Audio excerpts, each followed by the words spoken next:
Good morning, good morning, good morning, everyone. Today is Tuesday Tantra Me Time, and you're with me, Love Coach Heather Hundhausen, and I'm here to help powerful women like you who are struggling between being in control and completely surrendering so that you can access your full light and bring more light into the world. And for the next few weeks, I'm planning on going live every morning to show you how self-love is the root of all healing, and how not having self-love is actually the root of all pain and problems. So today's topic is, what does it mean to be vulnerable in a relationship? 3 ways to overcome your fears of opening up. I read an article recently from Fox News about the 7 ways your relationship affects your health, and I wanted to share that with you guys. So check this out. Actually, you know what? First, why don't you guess? I'd love to have everybody guessing. What do you think the top health concerns are when you don't have a good, strong, healthy relationship? If you're in a relationship that's abusive, or if you're in a relationship that doesn't have affection or love or sex, what do you think the top 7 health concerns are? Go ahead and write it in the comments. I want to see what you guys say. So I'll start sharing with you as you're thinking of some. So when you're stressed out and you're releasing cortisol in your body, you're not releasing the feel-good hormones that have to do with intimacy in and out of the bedroom. You're releasing cortisol, which is a stress hormone that floods your body and actually fills you with toxins. And it takes 30 minutes to come down from a cortisol release. And it actually takes between 24 and 48 hours to get rid of the toxins from a cortisol release. So that's one thing, that if your relationship isn't going well, you're releasing cortisol and stress. And when you release cortisol and stress, your stress hormones go up and your stress levels increase. So that's number 2. Number 3, because your stress hormones go up, you actually crave high content, high calorie foods, and so you'll have weight gain happen. Then you'll probably start experiencing sleep problems, and when all of this is happening, the anxiety goes up and depression. So that's what can happen when you are in an unhealthy relationship. So if that doesn't catch your attention, I don't know what will make you want to have a close, intimate, connected relationship. So let's get into today's topic. What on earth does it mean to be open? What do you think? What do you think it means to be open in a relationship? Go ahead and type that in the comments. I want to hear what you think an open relationship is. Say, I think an open relationship means, and then go ahead and type that in. What do you think the worst thing that could happen in an open and vulnerable and intimate relationship is? What are your worst fears? Because that's what we're talking today about. We're talking about the scary part of relationships. So what are your biggest fears in relationship? What do you think is the worst thing that could happen? Sorry, I have a cat hair. It's tickling my nose. So I want to start out today's topic by letting you know that if you're scared of intimacy, you're not alone. Somebody is Facebook messaging me like crazy. Sorry about that. Hard to be on Facebook and not have people messaging you. So let's see, what was I talking about? Oh, I wanted to tell you. So I was talking with a new client yesterday, and I was describing how amazing an intimate and close relationship can be. And he was sharing with me how scared he was of this. And I said, oh no, it's no big deal. Like, everybody's scared of this. I haven't run across anybody yet who thinks that being vulnerable is really fun. And having this super intimate relationship and really having someone see you at the core of who you are is a really great and fun idea. Like, everybody's scared of it. And he felt so relieved that he's not the only one. So if you feel glad to know that you're not the only one terrified of intimacy, you can give me some hearts, because I'd like to know if that's what's happening for you. So I've worked with people. I've had clients, like one of my clients, actually a couple of my clients have dated their partner and lived with their partner for years and years, some of them even over 20 years, and haven't gotten married due to fear of intimacy. So you can literally be with someone your whole life long and still not have intimacy with them because of your fear of intimacy. I have this one client that I'm always saying, open your heart. What would it be like if you open your heart? And I describe how incredible and amazing it can be to be so closely connected with someone and so deeply seen. And he always says, oh, that sounds so amazing. And then right after he says, and so scary. So just so you know, if you think intimacy is really scary, you're not alone. You're not the only one. So some people are just too afraid to see themselves because there's so much shame. Some of us were raised in environments where we were taught that we were bad and wrong, and we weren't. It wasn't clarified that the behavior was bad and wrong. That we are good, and as little people, as little children, we start to believe that we are bad and wrong. And so, why would you ever want someone to see you if you believe deep down that you're flawed or something is wrong with you? My favorite part of being a coach is loving the crap out of my clients. Like, really, that's my job, is to love the crap out of you. And so that you can see what it means to be loved and supported from a healthy, loving, open relationship. I get to show that to people, and then they get to learn how safe and wonderful it feels and take it into their own relationships and their own lives. And I feel so blessed to be able to do this work. So I just want to say to everybody watching today, because if you're watching, this is one of those topics that has called to you because you are afraid of intimacy. I want to tell you that you're not broken. And I want to tell you your feelings will not kill you. I think sometimes my clients get so scared that if they start feeling their feelings, they're going to die. That's not what's going to happen. They might be painful, and your brain might tell you that if you experience pain that you will die, but that's not true. If you experience your feelings, they may be painful. It may be a little challenging to work through them, but I promise you won't die. And those feelings are there to guide you, and that's part of what I do with clients is I teach them how their feelings actually can guide them. So nobody is too bad to be loved. There's no such thing. Nobody's too gross. You're not too gross. You're not disgusting. You're not unlovable. There's actually no such thing. You've just simply convinced yourself that you're not connected to source energy, to God, the universe, whatever you want to call it. And to realize that you're just as beautiful as a rose that's blooming on the bush. There's no difference between you and that. God created you. God created a beautiful rose, and everything blooms, including you. It's just your human brain telling you that there's something wrong with you. And it's really ridiculous if we stop and think about it. I thought about this the other day. I was sharing with Mike. It's like, think about a squirrel doesn't get anxious that he doesn't have enough nuts for the winter.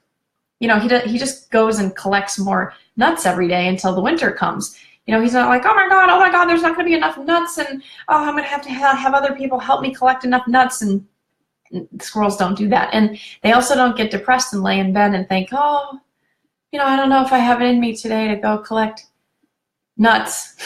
You know, they just get up and they collect the nuts, and they collect the nuts until there aren't any more nuts.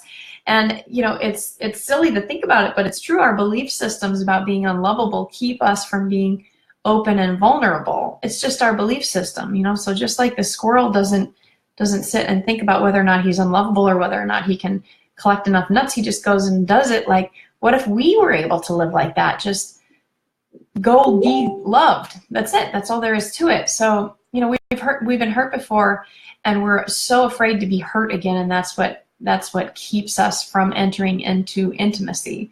I recently read an article that says the fear of rejection is as painful as actually cutting your arm off. Like, your brain literally interprets the pain the same way as your arm being chopped off. So let's not have our brains stop us. Let's claim stepping into intimacy, and I'm going to show you 3 ways how to do that, okay? So what does it mean to be in a vulnerable relationship? So here's 3 ways to overcome your fear of opening up. So who's ready to learn about how to stop being scared of intimacy? If you're ready to learn about that, give me some thumbs up, give me some hearts, say I'm ready to go, I'm ready to go. I want to learn about how to overcome my fear of intimacy. I want closeness, I want connection. So go ahead, and if you're ready for that, invite your friends into the group so they can learn about closeness and connection. Anybody who's afraid of intimacy can also overcome it, with you, and we can all play this game of closeness and connectedness and vulnerability together. If you have any questions while I'm going through these, it's going to be kind of quick. Really, the warm-up today was the longest part. So this is. I'm just going to go over 3 things, and so just go ahead and hold your questions, or you can type them in, and I'll answer them at the end there. Okay.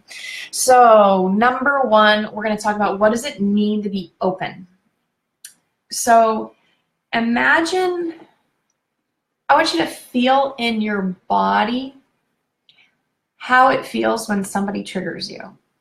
I want you to feel how when you get triggered, you go like, you know, and you automatically, the walls go up and the defenses come out, right? And I want you to experience the opposite of that, which is complete relaxation and openness. So I want you to imagine a person in front of you that you trust the very, very most. And I want you to imagine that your heart is totally open to them and that they're not judging you and they accept you for exactly who you are. And it feels so good and it feels so yummy and it feels so warm. And I want you to feel that in your body, how you feel open. As women, this is getting into a little bit of the Tantra part of the Tantra Tuesday. As women, we're literally created with an opening. And we literally open ourselves to be entered into. And so when we're talking about intimacy in the feminine essence is to open up to love so big and so deeply that we can literally take in all of the love of the universe, not just the love of our partner. So I want you to just take a moment and breathe in love. Breathe it all the way into your belly. Let your belly relax and expand. Become pregnant with the breath of love. Allow your inner thighs to relax. Allow your toes to relax. Allow a smile to come on your face. Allow your fingers and your hands to reach out towards that love that you're craving. That get in touch with that deep, deep desire to be connected, that deep desire to be open to love. So this is the experience of being open to love. And the way that this is going to help you to overcome your fear of opening up is the more that we practice being open and the more we feel how wonderful and delicious it is to be open, the more we want to be open, the more we want to share that with someone else. The feeling of being open is so clean and clear and light and full of joy. It feels like fun. So if you're not feeling that, anything opposite of that is restriction. And anytime you're feeling that, I want you to trust your body that that's not a time to open. So I don't want you to be the good girl like I've always been. I'm a good girl, and I'm going to get into that in a minute, and force yourself to be open when you don't want to be open.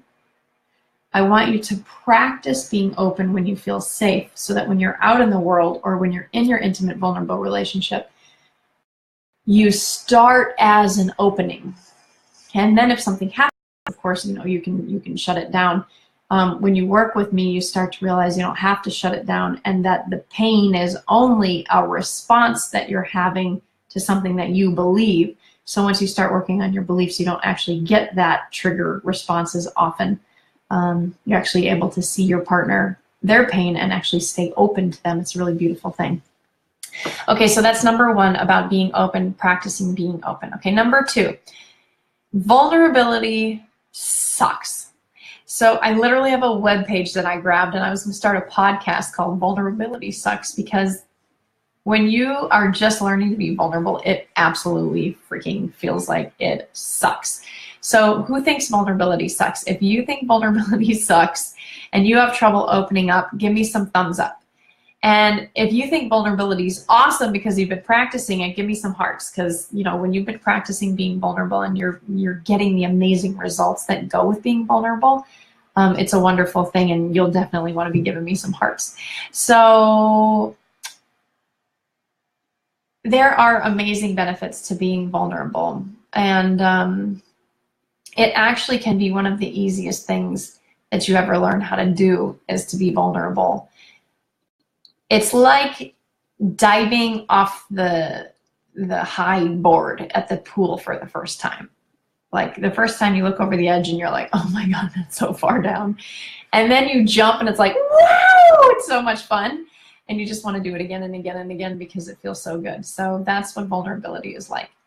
So I'm going to give you a little example for me about what it was like to learn how to be vulnerable, because I spent so much of my life trying to be the good girl and people pleasing and trying to make others happy. I was literally afraid of speaking my own mind.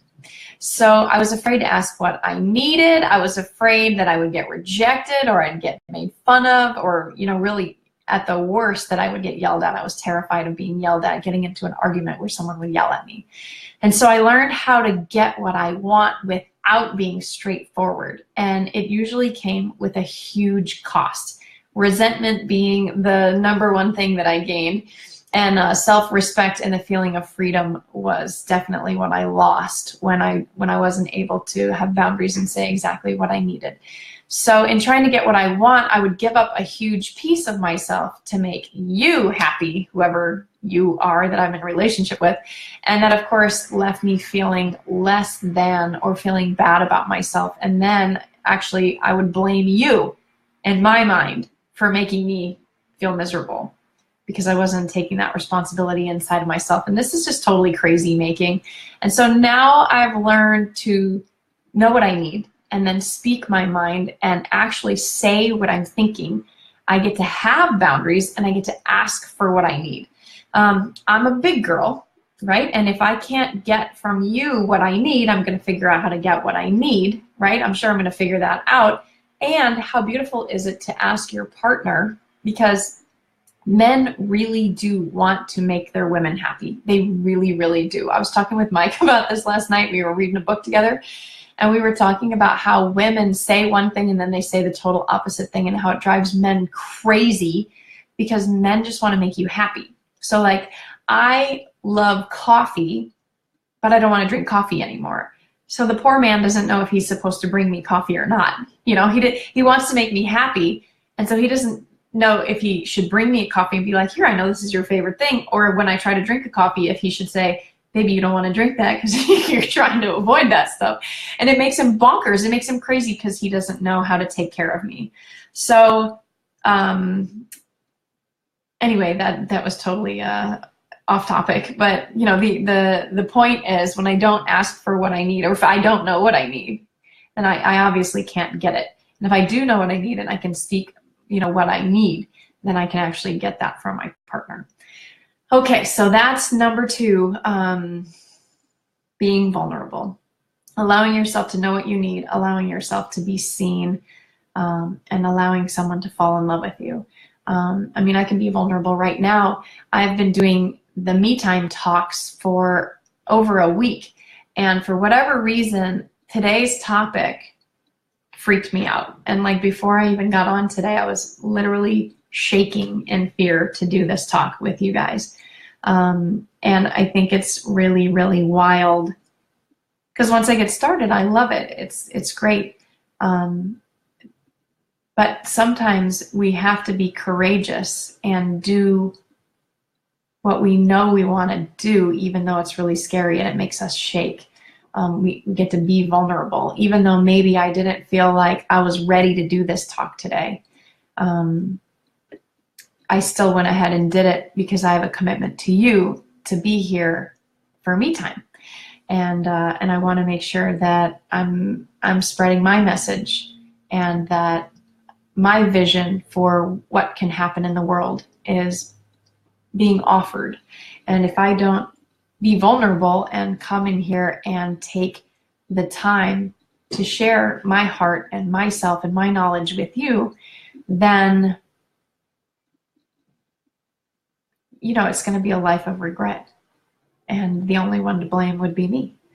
And so that's what we get when we are vulnerable. And that's what we get when we allow ourselves courage to step into whatever it is that we're desiring so badly. So #3, for how we can overcome our fears, I want you to start now with me imagining. Okay, so you can create anything in your mind first. So anything you want, if you're able to see it, then you know how to get there, right? So if you can see where you're going, if you can see the end result, then you can know the path that you're taking to get there, right? So I'm going to help you create right now. I'm going to help you imagine a relationship where you can be vulnerable. Okay, so we're going to practice the beauty. We're going to use our imaginations to practice the amazing beautifulness that happens when we're open and vulnerable in our relationships, okay? So we're going to start out by allowing you to see yourself as whole, see yourself completely. If you want to close your eyes while you do this is awesome also. Or if you have any trouble with it, you can ask questions in the comments. So I want you to see who you are. I want you to see your whole beautiful self, all of the beauty that's inside of you, all of the divinity that's inside of you, and I want you to claim it and imagine someone else seeing the beautiful parts of you. Okay? Then I want you to imagine what it would feel like to trust your partner who's in front of you completely. If you don't trust your partner, trust yourself to know that. Okay, I already mentioned this a little earlier, but don't force yourself to trust somebody that you don't trust. I used to do that. I wanted to be a good girl so bad. I would literally convince myself to trust somebody that really wasn't trustworthy, who had proven to me time and time again that they weren't trustworthy. So don't do that, okay? But allow yourself to trust the person that's in front of you when you trust them. Like, allow yourself to open up. One of my favorite mantras in my mind is, I'm going to trust you until you prove to me that you can't be trusted. Because when we go into a relationship saying, you need to prove to me that I can trust you and then I'll trust you, when the heck is that ever going to come? Like, you could try and try and try forever and it would never come. So you get to start by saying, I trust you until you prove to me that you can't be trusted. And if somebody proves to you that they cannot be trusted, then we're moving into number 3 here, which is you get to trust yourself. So you get to trust yourself to know that the other person can be trusted, and you also get to trust yourself enough to know that you're not going to hurt someone else. Trust yourself that you're not going to act out in some kind of revenge because you have shame inside of you, right? So when we come to terms with our own shame, when we come to terms with who we are, when we come to terms with the bad stuff that we've done and owning that we did that bad stuff and not letting it trigger us anymore, right? We did the skeletons in the closet day.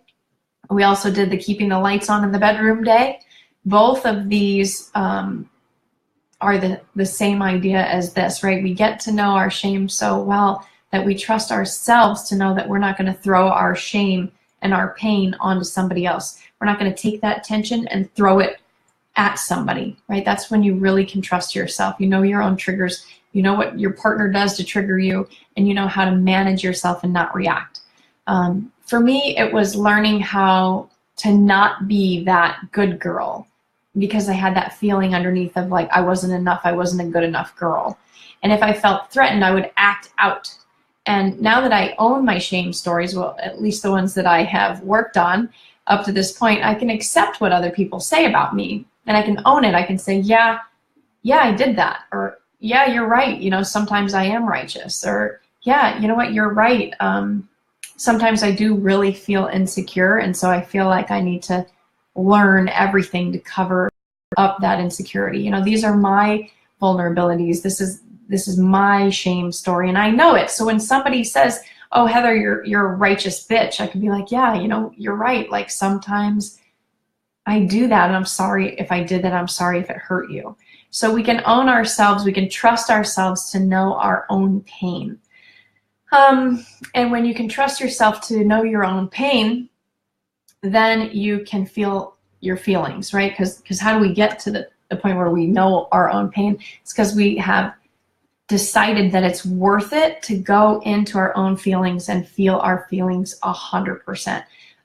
We feel the shame. We feel the fear, we feel the sadness, we feel the anger, and we're willing to share it vulnerably with somebody else because we know that they're going to be there to listen to us, right? So Part of it is I allow myself to feel my feelings. I feel my anger. I feel my sadness. Oh my gosh, this is actually what's going on for me. And then to be able to be connected with somebody, trust them enough to listen, trust ourselves enough not to hurt them, and express our experience, share our experience with another person vulnerably. It's the most amazing, beautiful feeling. Imagine that. Imagine you feel so sad about something and you're able to come into your partner's arms and say, I'm just feeling so sad about this.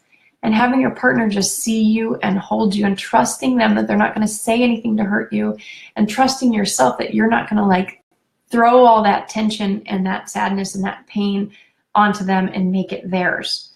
It's really, really beautiful. And you fall into this place where you really care deeply for each other.